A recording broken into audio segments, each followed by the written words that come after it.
These athletes decided to cheat, but they somehow forgot that they were being recorded live. From using pine tar to literally assaulting the competition, these athletes went too far.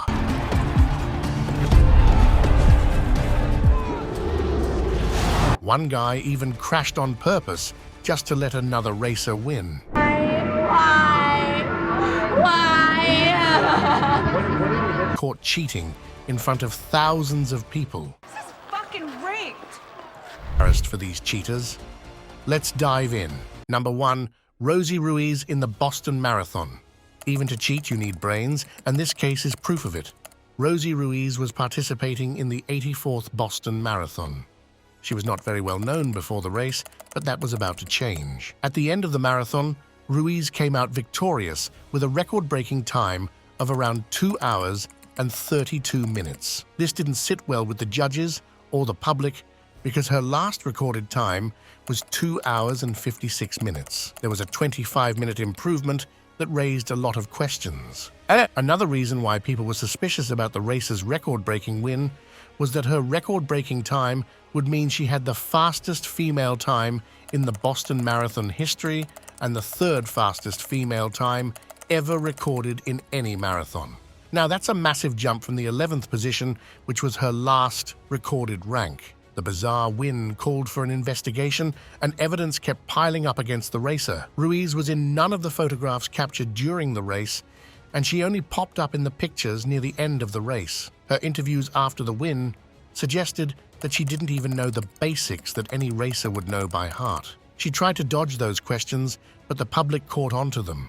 Plus, the biggest red flag was that she wasn't tired for a marathon that ran 2.5 hours long. This was very unlikely since it was a very warm day. After the investigation, it was found that she had taken the subway to go ahead a whole mile in the race. Many people had spotted her on the train, but they mistook her for an injured runner. But the biggest mistake made by the racer was that she had miscalculated the distance and ended up coming ahead of the 448 racers when she initially intended to come in the middle of the pack. She was as shocked to win as the other runners in the race. The Ruiz was stripped of the titles and disqualified from the marathon. A few seconds of fame cost her the whole career. Number 2, the Badminton Olympics fiasco. The whole drama at the Badminton Olympics is one of the most obvious and funniest cheating encounters to have been recorded in history. When the position is at stake in the tournament, there are going to be many hooligans trying to aim for the top rank. In a similar story, about 8 members were disqualified from the tournament because they tried to fix the match. The problem arose when the Chinese team lost to Denmark. This unlucky result meant that the 2 Chinese teams would meet in the knockout round rather than the final. The teams were ambitious. They wanted to bag both the gold and silver medals, so they designed such a foolish game plan that put one of the teams out of the tournament for good. The plan was to lose against the South Korean team, so the 2 Chinese teams didn't have to face each other in the knockouts. But their plan backfired when the South Korean team apparently had the same plan. What came next were 2 teams trying very hard to lose. And well, it wasn't as pretty as you might think. 8 professional badminton players were throwing the shuttle under the net or straight onto the net. The most basic of rules were being shredded to pieces. It was worse than 2 kids trying to serve for the first time. The cheating was so obvious that the crowd's groans and boos echoed the whole ground. One of the coaches had the audacity to turn on the other team when his team was following the same game plan. So when 2 teams try very hard to lose a match, the result, sadly, is not an Oscar-worthy performance. The game was so bad that the referee had to step in. The game ended in an instant investigation that eliminated the 2 teams within days. Their chances of winning any matches went down the drain, and they had to face unwanted attention and disqualification instead. You thought that the result of these 2 teams would knock some sense into the other teams. But there was another fiasco that occurred in the next hour in the same tournament. The match between South Korea and Indonesia started with the same hopes and tanked with the same result. I guess some people just never learn. Number 3. Tonya Harding and the ice figure skating scandal. Even ice skating has seen its share of cheating, but one incident stands out among the rest. This scandal shook the entire country and set a dramatic scene for the Winter Olympics. During the U.S. Figure Skating Championships, Nancy Kerrigan was assaulted by a man with a baton. He had struck her knee, destroying her hopes of competing in the championships. A week after the incident, all fingers started pointing at Tonya Harding, who was her arch rival in the sport. An investigation was conducted to catch the culprit behind the attack. It couldn't possibly have been Harding when she was in public view when the assault happened. But was she innocent? A man named Shane Stunt became a suspect and was ultimately proven guilty of using the baton on Kerrigan. Other names started popping up during the trial: Jeff Gillooly, Brian Sean Griffith, and Derek Smith. Gillooly was Harding's ex-husband, while the other two were her bodyguards. There was no way that Harding didn't know about the incident, but she denied having any connection to their vile plan. The strategy was to injure Kerrigan, so there were better chances for Harding to compete in the Winter Olympics. She got her wish and did participate in the Olympics, only to get the 8th position. Meanwhile, Kerrigan was able to get well enough to go to the Olympics and bag the silver medal for herself. But later in the same year, Harding pleaded guilty to the incident. She said she knew about the assault but didn't report it to the authorities. She was banned from the U.S. Figure Skating Association and was ordered to pay a fine of $160,000. If that wasn't punishment enough, the skater also had to go through 3 years of probation and 500 hours of community service. Whether or not Harding had any direct involvement with the incident is unclear, but the blatant cheating was caught within a week of the incident. Plus, Kerrigan still got to win a medal, while Harding was nowhere near a top position. It proved that no matter what lengths you go to cheat, it is not going to end well for you. Number 4. The Bloodgate Scandal at rugby. Stakes were high during the game of rugby between Harlequins and Leinster in the Heineken Cup quarter-final. The match was going in the favor of Leinster, and only 5 minutes were left in the game. Then, Harlequins decided to do something so stupid that it became one of the most fascinating scandals of all time. Harlequins were trailing behind 1 point. Their best goal kicker, Nick Evans, had been substituted earlier in the game due to an injury to his thigh. But when things started going downhill for the team, the manager wanted to bring Evans back, and the only way to do that was apparently through a fake blood injury. So Tom Williams was chosen as the scapegoat. A physiotherapist came with a blood capsule and asked Williams to swallow it. When the blood comes out, he would be substituted, and Evans could come and save the game. Soon enough, blood started dripping from Williams' mouth, and Evans was called to the game. But just as Williams was leaving the field, he winked at the management, which raised red flags immediately. It looked like something was up. So naturally, investigations were conducted. The manager, Dean Richards, was found to be guilty. He had done this offense on 4 different occasions. He was granted a 3-year ban on all forms of rugby, while the physiotherapist got a 2-year ban. Williams, who had just followed orders, was granted a 4-month ban. The funny part was that the whole scheme yielded no results anyway. Even Evans couldn't get goals, and the match was long gone for the Harlequins. Not only did they lose, but 3 members got bans, and it became the world's biggest rugby scandal. Number 5. Deflategate in soccer. Such a weird thing happened during the 2015 NFL season that the whole team was put under suspicion. But turned out it was the coach. The game started between the New England Patriots and the Indianapolis Colts in Foxborough, Massachusetts, which was the home of the Patriots. Before the game had even begun, there were suspicions raised by the Colts that the Patriots had deflated the balls. Since the team always uses their own set of footballs, there wasn't anything that the opposing team could have done. Before the match, the balls were fine in their pressure and according to the standards of the game. But during halftime, the Patriots had apparently deflated the balls during the game. 11 out of 12 footballs had reduced pressure. They had somewhere between 1 and 2 pounds per square inch less pressure than the one that is standard. There is no concrete reason how the deflated balls could have helped the team, but the apparent reason that came out of the investigation was that these balls would have been easier to catch and grab in the rainy season. It was later found that the team locker attendant, Jim McNally, had taken the balls to the bathroom and deflated them before bringing them back to the field. Many witnesses noted McNally taking the balls away without permission and then bringing them back within 2 minutes. Apparently, McNally had done this on Tom Brady's orders, who was granted a 4-month ban for his involvement in the crime. The coach of the Patriots denied having any connection to this allegation. He claimed that the pressure of the balls must have dropped due to the warm temperature, but the final nail in the coffin came soon after. Turns out there were many suspicious texts exchanged between McNally and team equipment assistant John Jastrzemski about the ball's air pressure. Now that's shady.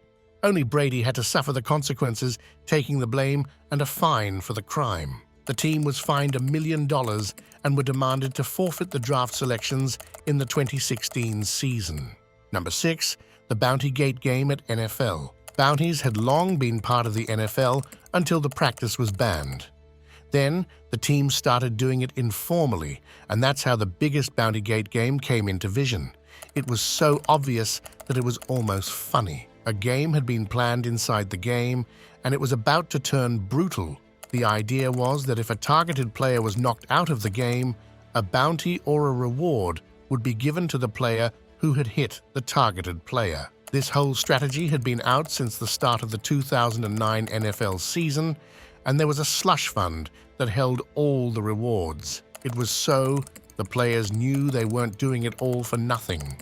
The problem arose during the game between the New Orleans Saints and the Minnesota Vikings. The Saints had won the game, but their performance during the match raised a lot of questions. The Vikings had a key player in the quarterback position named Brett Favre. They claimed that there were at least 13 instances when the Saints tried to knock down Favre.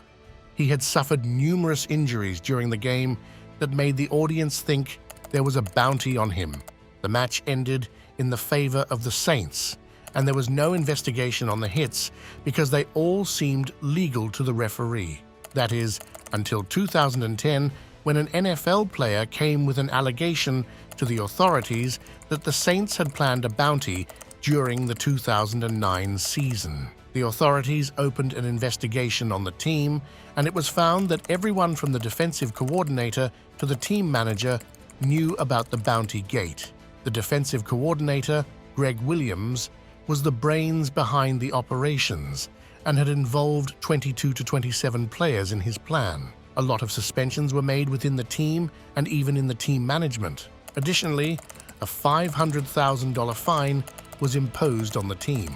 This incident went down in history as one of the biggest scandals in football history. Number 7, Antonio Margarito's stunt in boxing. Boxing is a tough sport. You're going to get hit and bruised in the game, and the rules consider it okay as well. But what happens when a boxer ditches the rule book and comes out victorious by throwing some illegal punches? The answer is Antonio Margarito. In 2009, a match between Shane Mosley and Antonio Margarito was underway. But before the bells rang, Mosley's trainer noticed something suspicious in Margarito's gloves. The trainer was in the dressing room where he saw Margarito's hands getting wrapped in a weird substance. He claimed that it was the plaster of Paris. It hardens when it is exposed to moisture, and well, boxing is a game of sweat and tears. So, when Mosley's trainer witnessed this happening behind the curtains, he immediately confronted them. Margarito's hands were rewrapped by his trainers, and he was defeated by Mosley. Crisis averted? Well, kind of. This incident raised suspicion about Margarito's previous matches where Miguel Cotto was absolutely hammered against the alleged boxer. His face was left bloodied and bruised after the match with the crowd, crying over how Cotto was getting beaten by Margarito. A rematch occurred between the two boxers, and Cotto came out victorious. Although Margarito denies having used any substance, he was banned for a year before the rematch. It is unclear whether the substance was actually plaster of the Paris and whether Margarito directly cheated in the game. The audience remains divided, with a large portion raising questions on Margarito's performance since he had brutally hit Cotto in the most controversial of the boxing matches in 2008. Number 8. Patrick Reed in golf. Even golf has its fair share of cheaters. During the Hero World Challenge, a golfer found himself a key figure in a huge controversy. In the match, The third round was about to commence, and it was almost time for Patrick Reed to make his shot. But during his practice shots, he did something that you're really not supposed to do. Reed was in a waste bunker, which is typically an area with a lot of sand. The ball was not in an elevated position, and the golfer was getting ready to swing. But wait, when he pulled the practice swing, he removed a lot of sand with the ball. That may not sound like much, but it is a big deal in golf. While you are allowed to put your club in the sand during the swings, you cannot fly the sand away while swinging. Reed was given an immediate 2-stroke penalty. As you can guess, he was not very happy about this. Reed claimed that it was the wrong angle of the camera that showed the sand being pushed away due to the swing. But anyone can see it. The replay is as clear as the day. There was no other camera angle that could have saved him from this penalty. It ended up costing him big time too. Reed was pushed to the back after the penalty, although he was slowly gaining momentum and catching the lead before his foolish stunt. Reed may be denying the allegation, but it came to be known as one of the most controversial stunts to be ever pulled in the game of golf. Number 9. Crashgate at Formula One. Who knew even Formula One racers cheat? During the 2008 Singapore Grand Prix, a strange crash took place during the race that initially made the crowd think that the driver was inexperienced. But what happened later sparked a controversy so wild that it is still remembered as the biggest scandal in F1 years later. Fernando Alonso had been scoring victories for more than 2 years, but soon enough, the performance plummeted, and the racer was coming in much lower ranks than anticipated. This didn't sit well with Renault, and they were ready to pull out of the deal if results wouldn't improve. This put the pressure not just on the racer, but also on the team manager. So, they came up with a cunning plan. Alonso and Nelson Piquet Jr. were part of the Renault team. When the race started, Alonso did something very strange. First, he made a routine pit stop in the 12th lap, and when he rejoined the race, he remained at the back of the race cars. He had used a low fuel drive that meant he could easily bypass the other cars to get the lead, but he remained at the back of the pack. 3 laps later, Piquet Jr. crashed his car, which caused a safety car to be deployed. Now, back then, it meant that the advantage of the lead cars was made useless before they were able to pit. When they did pit, they would have to enter the race after all the cars. Since Alonso had already pitted before the entry of the safety car, he had an advantage over the other racers. All in all, when the race began after the crash, it messed up everyone's momentum.